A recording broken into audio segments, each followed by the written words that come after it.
As of December, Uber reported 5.4 million drivers and couriers worldwide. Around the same time, one of those drivers who had spent 7 years driving with the company and had invested $180,000 launching his own Uber Black business had his account permanently deactivated. And it's an experience that's become all too common for gig workers just to be deactivated like that without notice. Levi Sumagaysay is a senior reporter for Marketwatch. She covers the gig economy, inequality, and corporate accountability. She broke this Uber deactivation story, and Levi joins us now with more. Thank you, and thanks to your reporting. I just gave a couple of the nuggets about your initial story. What happened with that particular Uber driver, and what else did you find?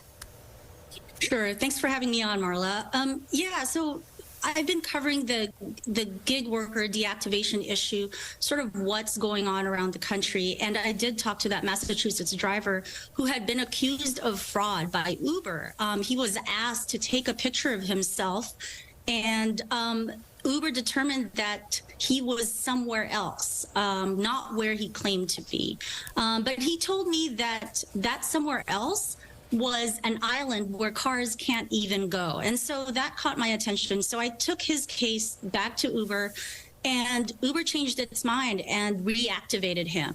So after that story, after I wrote that story, I just was, I got inundated with lots of other stories from gig workers who say that they've been unfairly deactivated.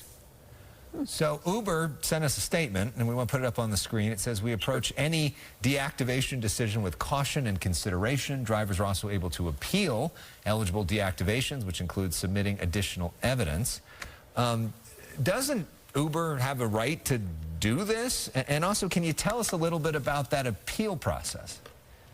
Sure, absolutely. Yes. Uber definitely has a right to try to root out fraud on its platform, right? And Uber did talk with me in depth, or, at length, about the deactivation process.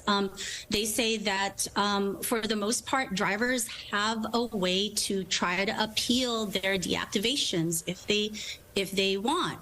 But Uber also told me that in some cases, such as when they're suspected of fraud, drivers can be deactivated at any time. That being said, I did take a few more drivers' cases back to Uber, and Uber ended up changing its mind on a couple more cases after I brought them to the company. Okay, so ultimately you said that you were inundated. My question to you was going to be, did you find that everybody was wrongly deactivated, and were they reinstated? And where does California law stand with this issue of deactivation? Right. Yeah, one of the most common cases that I found in my reporting, one of the most common reasons for being deactivated was because Uber suspected a driver of committing fraud.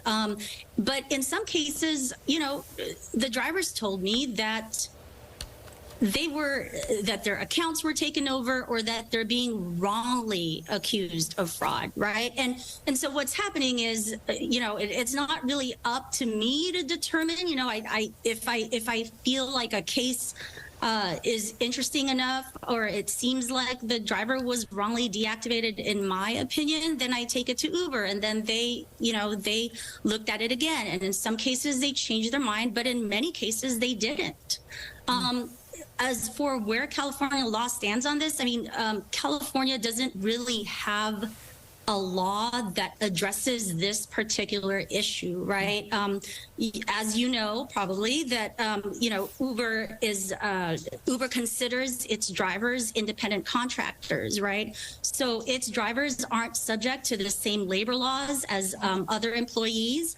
And Uber, there is no process. There's no set process that the state oversees that would allow the driver or any other gig worker to appeal their deactivations.